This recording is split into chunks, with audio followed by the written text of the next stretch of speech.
En esta última parte vamos a ver las mutaciones. Vamos a ver primero la definición de una mutación. Es sencilla. Una mutación es una alteración en la secuencia de bases del ADN. Por ejemplo, si nosotros tenemos una cadena de ADN con esta secuencia de bases, una mutación puede alterarla y obtenemos esta molécula. Vemos simplemente que una guanina se cambió por una adenina. O sea que afectó a una sola base y por eso se lo llama mutación puntual. Puede haber casos que se agreguen bases. Por ejemplo, acá tenemos 3 adeninas de más. Podría haber sido cualquier otra base, ¿no? En este caso se llama adición. Y acá tenemos que se perdió una secuencia de bases. Esto se llama deleción. Las mutaciones ocurren en distintas partes del ADN, ocurren por azar y pueden deberse a distintas causas. Una es errores en la duplicación del ADN. ¿Qué significa esto? Que antes de que una célula se divida, debe duplicar el ADN, por motivos que vamos a ver más adelante. Duplicar el ADN quiere decir que a partir de una molécula de ADN se obtienen 2 moléculas iguales. Pero ¿qué ocurre si durante este proceso ocurre algún error? Lo que va a pasar es que las 2 moléculas no serán exactamente iguales. Por lo tanto, habrá habido una mutación. Otro motivo son sustancias mutagénicas, son sustancias que interactúan con el ADN y lo alteran. Dentro de este grupo entran lo que llamamos sustancias cancerígenas. ¿Por qué? Porque algunas mutaciones, no todas, pero algunas pueden aumentar el riesgo de cáncer. Y por último, las radiaciones también dañan a la molécula de ADN. Por eso los radiólogos se ponen unos delantales de plomo, o las mujeres embarazadas no pueden hacerse rayos X, no se pueden hacer radiografías, y también de ahí los peligros de los accidentes nucleares. ¿Qué efectos producen las mutaciones? Bueno, si la secuencia de bases del ADN determina la estructura primaria de una proteína, lógicamente que una alteración en la secuencia de bases hará que se fabrique una cadena polipeptídica con una estructura primaria diferente al original. Entonces la cadena se puede plegar de manera diferente, porque habíamos dicho cuando vimos proteínas que el plegamiento se produce por interacciones entre los grupos R. Si los grupos R interactúan de manera distinta porque cambia la estructura primaria, la cadena se va a plegar o se puede plegar de otra manera. ¿Y qué pasa en estos casos?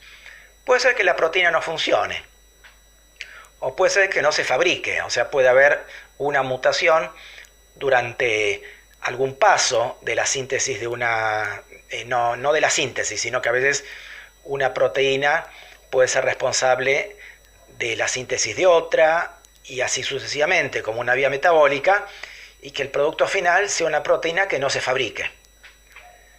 La proteína puede funcionar, pero defectuosamente.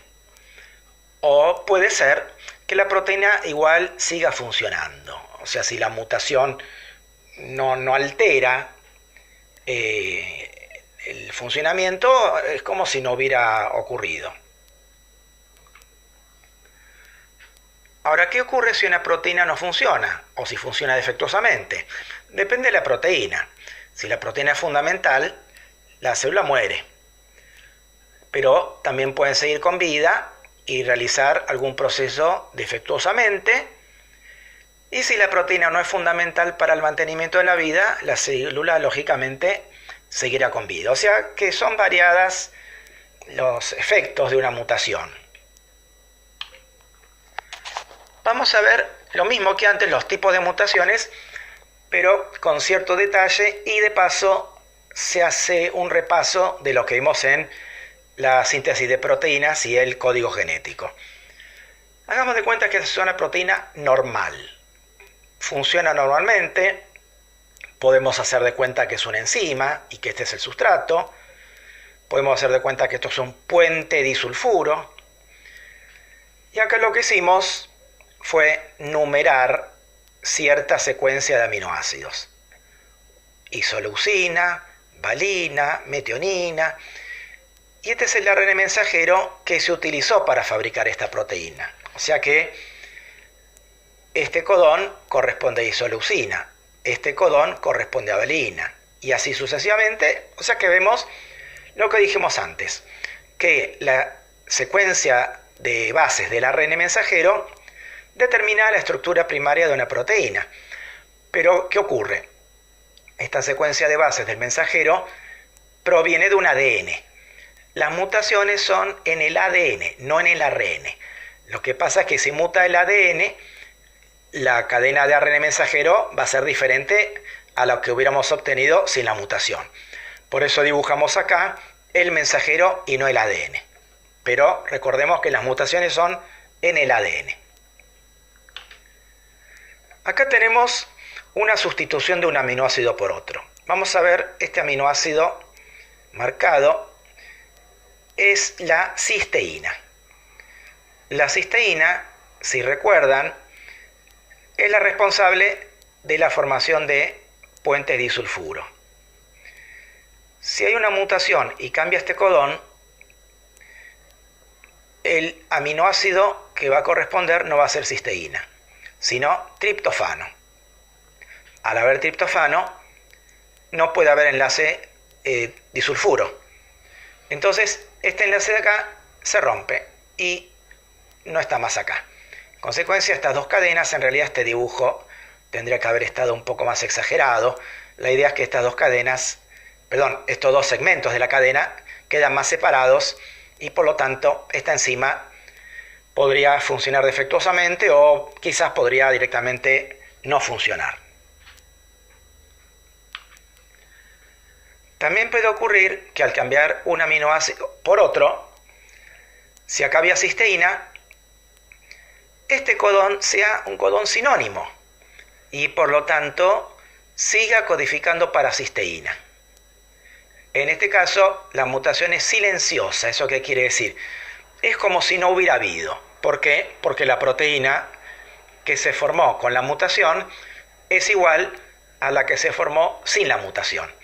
Pero, de todas formas, mutación hubo, porque hubo un cambio en la secuencia de bases del ADN, solo que no afectó en nada a la proteína.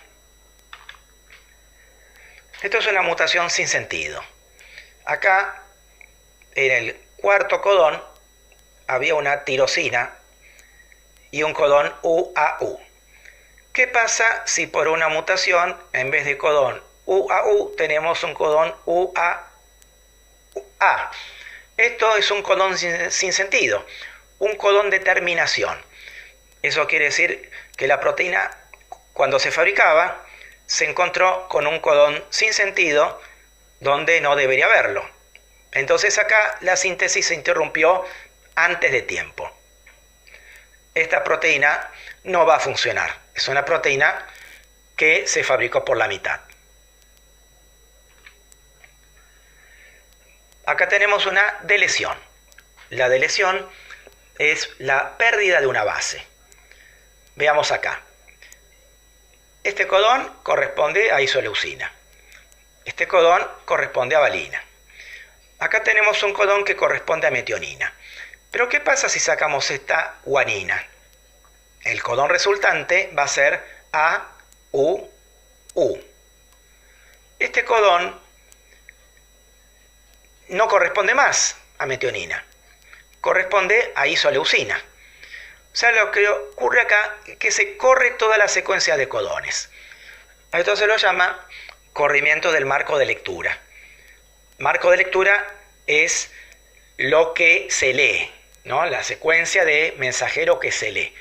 Cambia toda la secuencia de codones, por lo tanto, cambiaría toda la secuencia de aminoácidos.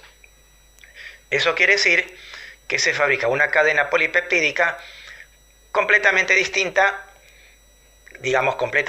a partir del momento en que se produce la delesión. Distinta a la molécula que tendría que haber sido la normal.